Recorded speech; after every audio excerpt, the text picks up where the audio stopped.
Steve is a 53-year-old man that lives with his wife and kids in Fargo. He has been a heavy smoker since he was 24 and has a poor diet with very little exercise.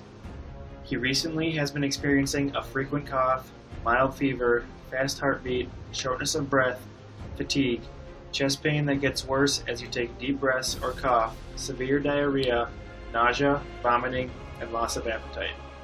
He went into the doctor to get tests done. The doctor told him that he heard bubbling when he listened to his lungs and saw inflammation and fluid in his lungs with a chest x-ray. What is Steve suffering from? Pneumonia, a lung infection caused by either a bacterial or a viral infection, in which air sacs fill with pus and may become solid.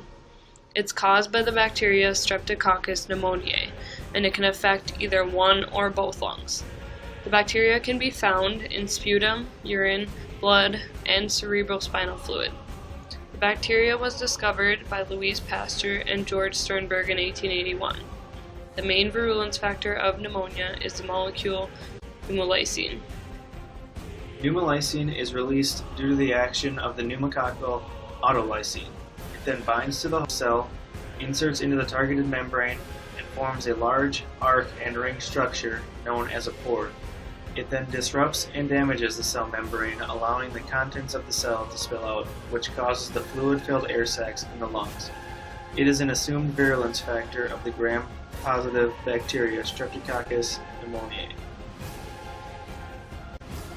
Antibiotics are the main form of treatment. Some forms of pneumonia can be prevented by vaccines. In the future, pneumolysin is thought to be a potential vaccine target and also an adjunctive therapy target for antibiotics to patients with acute forms of pneumonia. This is because pneumolysin does not show any sequence variation, and the homogeneity of the sequence helps make a better vaccine. Steve was in the hospital for 3 days. He received oxygen therapy, got plenty of rest, and received an IV to replenish his fluids. He then got cleared to go home and was put on levofloxacin, an antibiotic commonly used to treat pneumonia, for 2 weeks and is now pneumonia-free. He stopped smoking, has improved his diet and exercise, and is now home living a happier, healthier life with his family.